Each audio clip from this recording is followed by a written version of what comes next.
Hello and welcome to episode 6 of my series about the ReVox A77 MK IV tape recorder. In this episode I'll be removing the reel tables and the brakes. As you can see, there's only one reel table on this machine, but normally there would be two, and you just take them both off the same way, of course. So we'll start with that.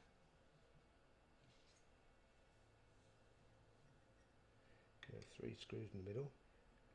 You have to be careful with these because sometimes I've found that they were tightened up so tight that you can't easily get them out. And in fact, one time one stripped on me and I had to drill it out. So you have to be careful to get the right, exactly the right screwdriver. This screw here looks slightly stripped, so let's see if I'm going to get lucky. Yeah, I did. I got lucky. It wasn't too tight.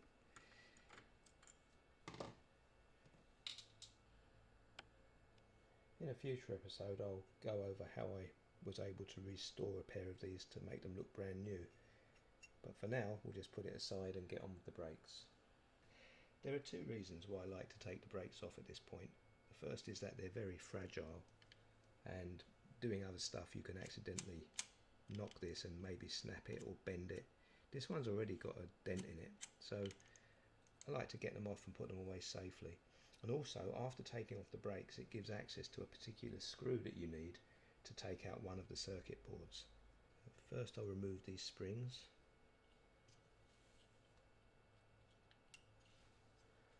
Start on this one.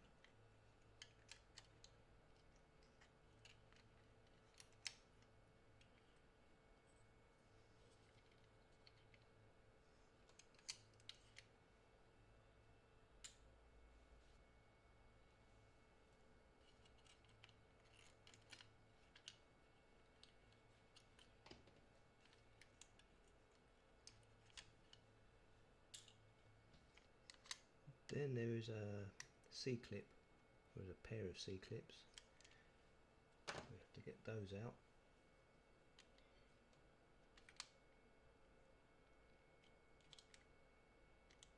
That's one.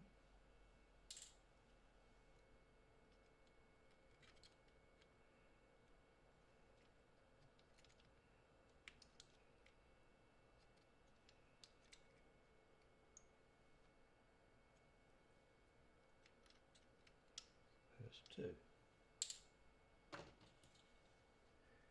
And with that, this comes off. And this is the bit that's super fragile.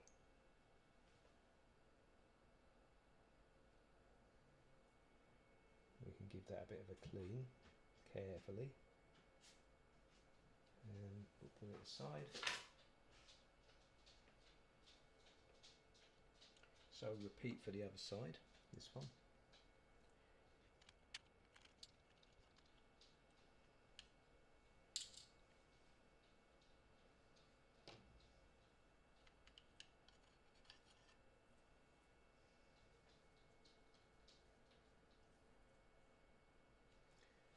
Okay.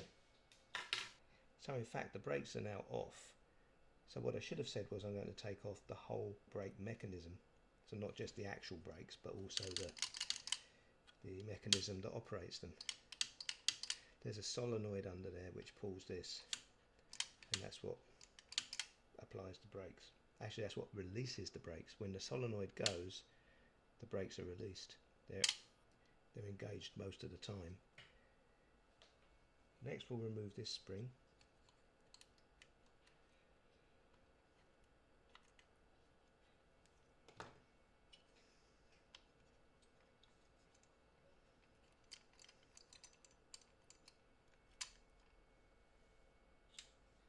Now if you want to actually clean it properly, it's a good idea just to take everything off, even though you don't really need to.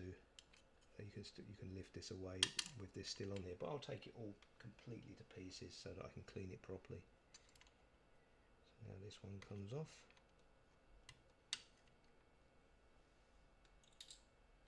All these C-clips are the same size, so you can mix them up. The springs are almost the same size. The spring that was on here was a little tiny bit bigger than the other 2. Right, so now that comes off. And that comes off, and that is the bit that goes into the solenoid. this U-shaped piece goes into the solenoid. So obviously when putting it back on, you've got to make sure that that goes in to the plunger of the solenoid. These two screws actually hold the solenoid in. So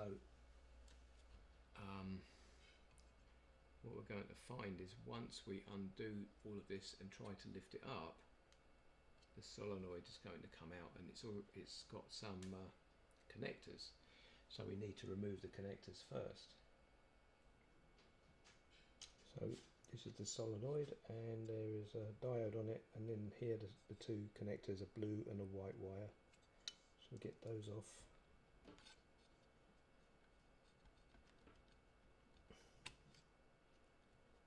The blue one is on the left. That's something that you have to remember. So you put it back right. Yeah, so remember, blue to the left, white to the right. So now we can get back to the brakes. So first this one.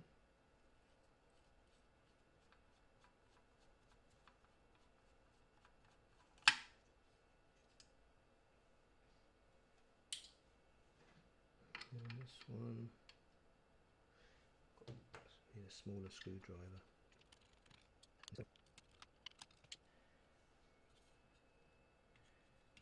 So out it comes like that. And there's a solenoid, and to clean it properly again, removing the solenoid might be a good idea, but it's one of those things where you have to be careful to put it back in the same place, or you have to know how to adjust it afterwards. So if you do undo these screws, you have to make sure that you remember where they were. That's why all these screws have this red stuff on to hold them in place, but so they don't wiggle loose over the years. That's just one thing to remember, that they are in a certain position so that the brakes get applied properly with the position that this moves in. In fact, I will remove the solenoid because I do want to clean all of this dust. There's lots of grime in there. Can't really see it there, but there's plenty of dust in there.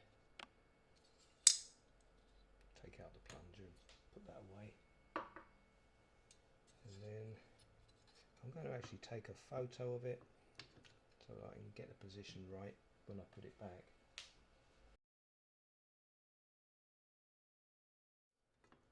Let's just undo these.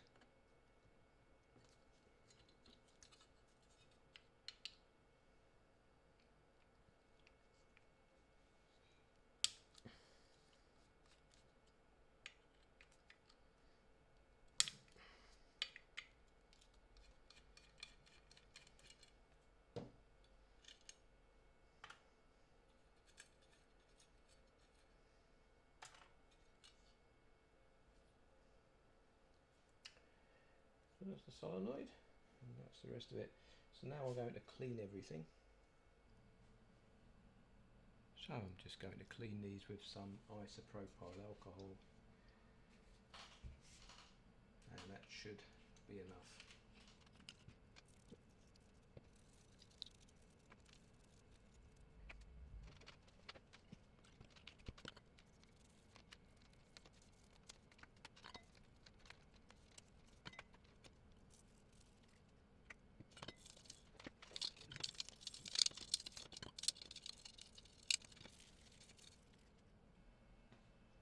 Okay, so everything seems to be nice and clean, and I'm going to put these pieces aside until the time comes to reassemble the machine. So that's it for this episode. In the next episode I'll be removing another circuit board. So I hope to see you then. Thanks for watching.